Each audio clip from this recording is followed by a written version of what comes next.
Periva Sharanam. Deivathin Kural, Book 6. Kundalini Super Science, or the super science behind Kundalini Yoga. Periva continues with his discourse on Kundalini. Following are his words. I am not finding faults with Sir John Woodroffe at all, but rather I am thanking him for upholding our point of view. While the people of the West were ready to poo-poo any talk of Yoga Shakti and Yoga Siddhi, saying that all that is only myth and constructs of imagination, and that what is not logical and acceptable within the parameters of modern science are all blind beliefs with exploitation of the gullibility of the common man involved. Not only do people from the West say so, our own so-called brown sahibs of English-based education are more vehement while touting their language and point of views. It was Sir Woodroffe who opened their eyes that yoga and all that it claims are true beyond any doubts, that it is a super science much beyond the reach and comprehensions of the modern scientists. If he had not done such publicity, in fact, that line of approach in Indian philosophy could have disappeared and gone into oblivion possibly.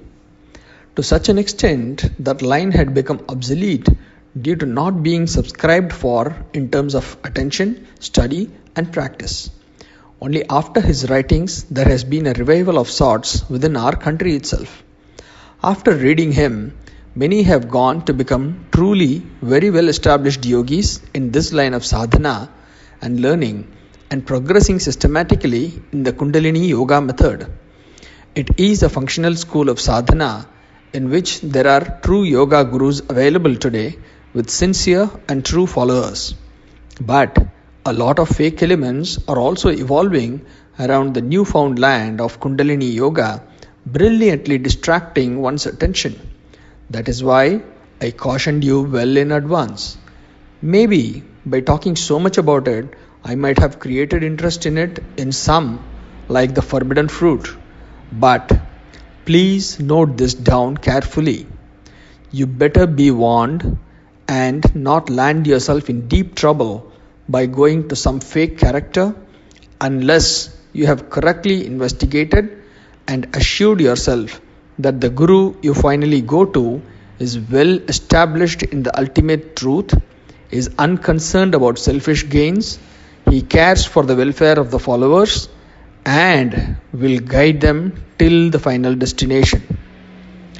I do not know as to how you can measure those qualities in anybody, so better be warned. This yoga is not to be done under the guidance of any Tom, Dick and Harry. You need to exercise extreme caution. Though not to this extent, in mantra yoga method also one has to be cautious. When it comes to the final result of the spandam in nadi or the nerves in the body of the aspirant, mantra and the Kundalini Yoga are somewhat similar. Here also, the Upadesha has to be through the spoken words of a guru, or it is said as Guru Mukha Upadesha.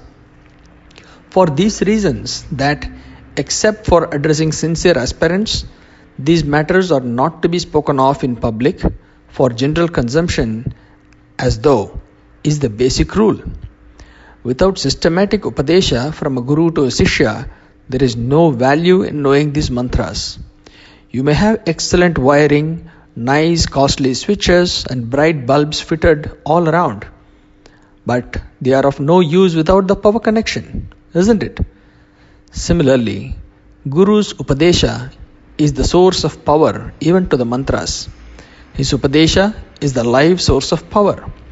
Your picking up the mantra from a book is like the circuit without the power.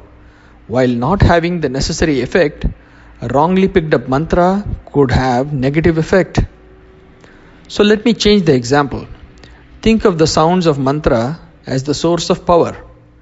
Guru is the expert electrician and or the perfect electrical circuit with proper earthing connection. If we handle the live power untrained, we may end up getting electrocuted.